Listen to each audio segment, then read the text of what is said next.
The letter and the stranger. The sun was a ball of dying fire, sinking behind the rust-colored ridges of Wyoming territory when Caleb Boone ended another long day at the ranch.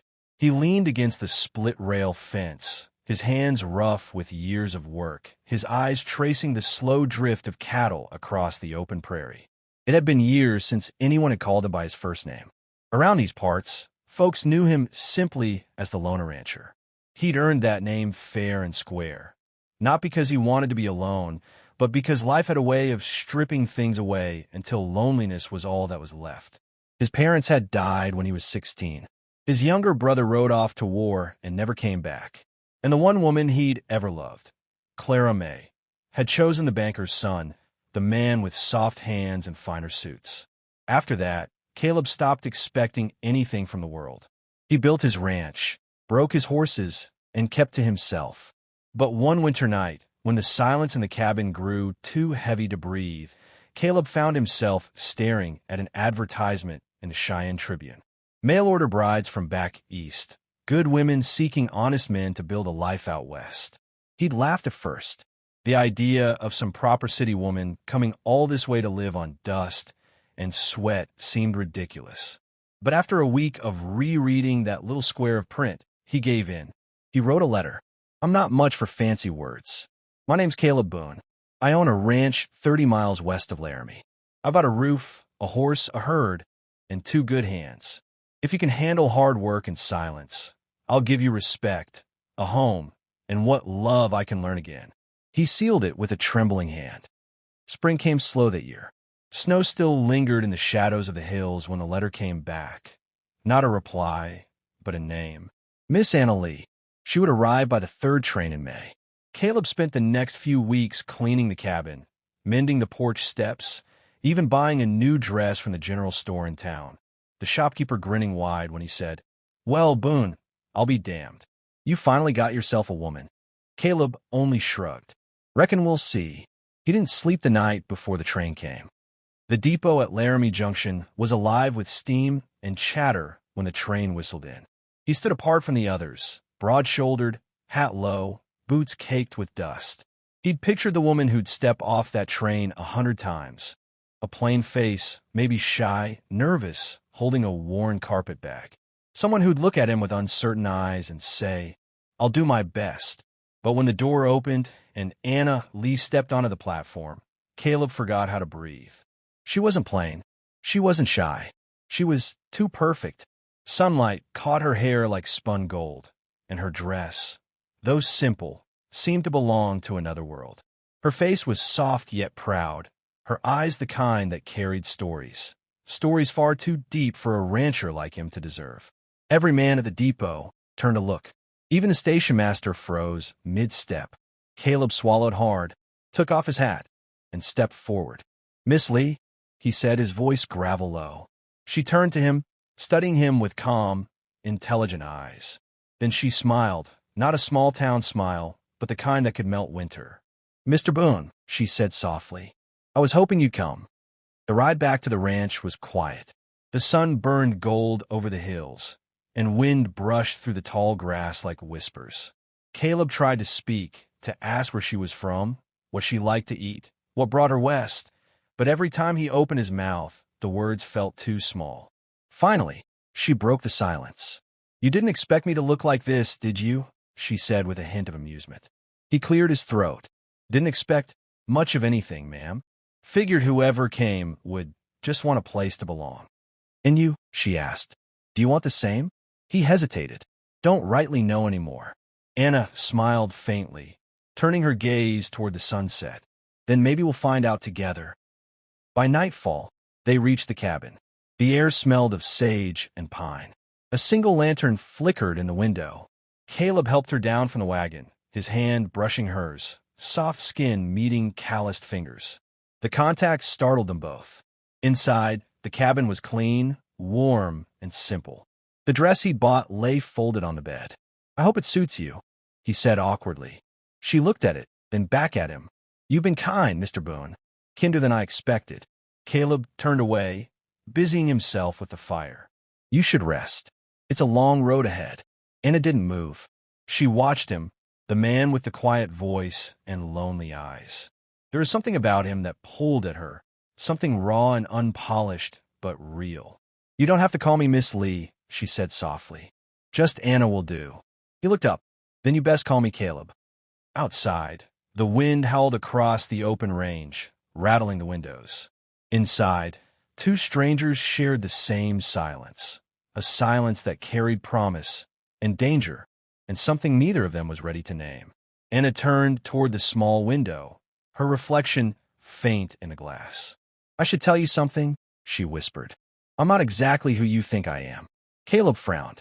"What do you mean?" But she didn't answer.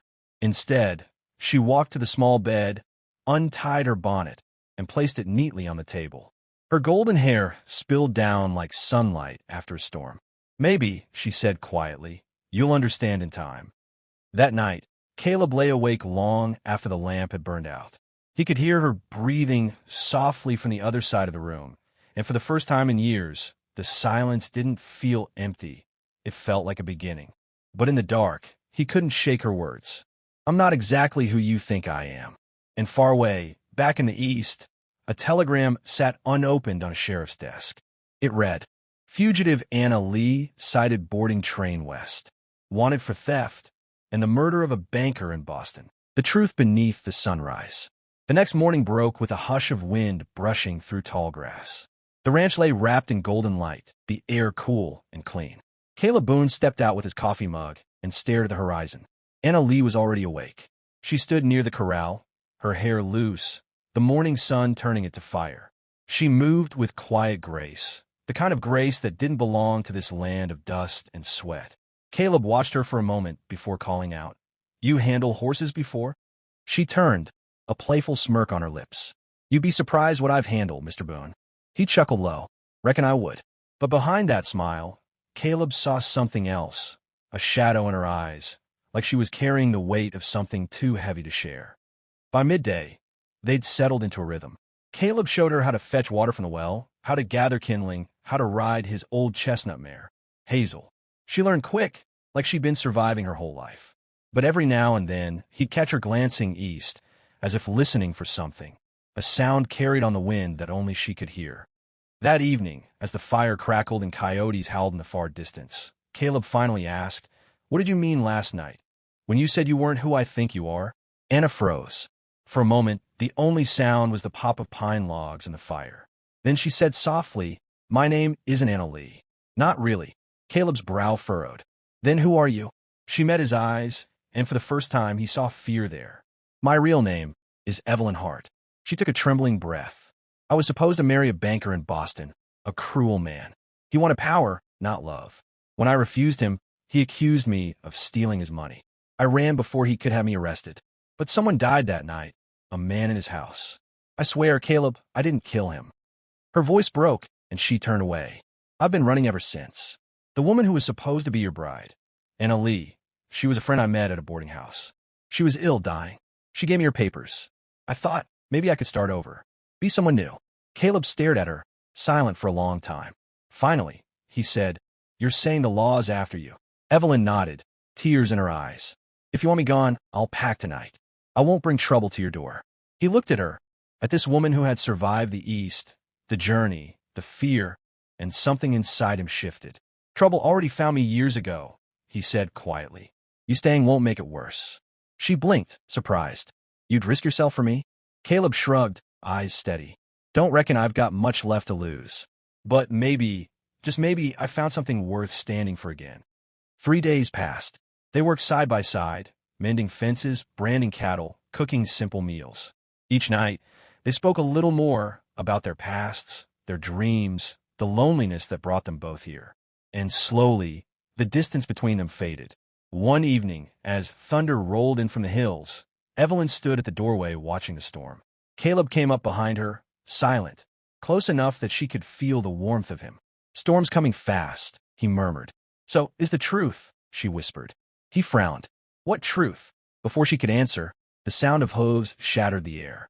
A posse of 3 men rode up, coats dark with rain, rifles strapped across their saddles. The one in front, a tall man with a badge glinting on his chest, called out, "Caleb Boone, I'm Marshal Grant from Cheyenne." We're looking for a fugitive named Evelyn Hart. Caleb stepped out onto the porch, his hand resting near his revolver, but not on it.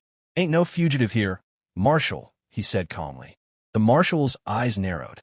You sure about that? We've got word she came west on the same train as your bride. Rain fell harder, pounding on the porch roof. Evelyn stood inside, hidden in shadow, trembling. Grant swung down from his horse. I'll take a look inside. Caleb moved, blocking the door. You got a warrant? The marshal smirked. Don't need one if you're harboring a murderer. Caleb's jaw tightened. You're not stepping foot in my house without one. For a tense moment, the world held its breath. The rain hissed. The horses snorted. Thunder growled low. Then Grant sneered. Suit yourself, Boone, but we'll be back by sunrise. And if she's here, you'll hang beside her. He turned his horse, and the posse rode off into the storm. Evelyn rushed out the moment they were gone. Caleb, you can't protect me. They'll kill you. He gripped her shoulders, steady and calm. You trust me? Yes, but then do what I say. At dawn, we ride west. There's an old trail through the Black Hills. I know it better than any lawman. We'll find a way. She looked at him, tears mixing with rain. Why are you doing this? Caleb smiled faintly. Because you're the first thing that's made me feel alive in 10 years. The night was long and wild. They packed what they could, bread, coffee, a rifle, blankets. As dawn broke pale and cold, they saddled up and rode hard through the open plains, the sun bleeding across the horizon. For hours, they rode without stopping. Evelyn's dress was torn, her hands blistered, but she didn't complain. Every mile felt like shedding the past. By afternoon, they reached the high ridge overlooking the valley. Below, pine forest stretched toward the horizon. Caleb turned to her. We can cross into Dakota territory by sundown. From there, maybe start over for real. But before they could move on, a gunshot cracked through the still air. Evelyn gasped. Her hat flew off as a bullet tore past. Caleb wheeled his horse around. The marshal and his men were on their trail. Go, he shouted. Ride, Evelyn. She hesitated. Not without you. He fired back, the report echoing across the canyon. Go! Tears streaked her dirt-smeared face, but she kicked her horse and galloped toward the trees. Caleb turned his horse sideways, drawing the lawman's fire. One bullet grazed his arm. Another shattered the rock beside him. He fired again, striking the marshal's hat clean off. Boone! Grant roared. You're throwing your life away for a killer. Caleb gritted his teeth. She ain't no killer. Hours later, when the smoke cleared and the posse retreated to regroup, Evelyn returned, trembling but determined. You fool, she whispered, binding his arm with her scarf. You should have run. He smiled weakly. Didn't figure I'd get far without you. They rode into the trees together, the world behind them fading into storm clouds and thunder. Weeks passed. The frontier swallowed them whole. Mountains, rivers, and quiet towns that didn't ask questions. Caleb healed slowly, and Evelyn found work helping widows and teaching children to read. They bought a small plot near the foothills, built a cabin together, smaller than his first, but filled with laughter. One morning, while Caleb was chopping wood, a rider approached, a stranger with a letter sealed in red wax. Evelyn's heart stopped when she saw the marshal's signature, but her hands trembled for another reason. The letter wasn't a warrant. It was a pardon. After further investigation, Evelyn Hart is cleared of all charges. The banker's death ruled self-defense. She is free to live her life as she chooses. She looked up at Caleb, tears glistening. It's over. He smiled, eyes soft with relief. Then maybe it's time we stop running. That night, under a sky thick with stars, they sat on the porch together. Evelyn rested her head on his shoulder. Do you ever wonder, she murmured, what would have happened if a plain mail-order bride had stepped off that train instead of me? Caleb chuckled low. Then I reckon I'd still be a loner with an empty house and a heart full of dust. She smiled, whispering, and now? He took her hand gently. Now I've got the most beautiful woman in the West.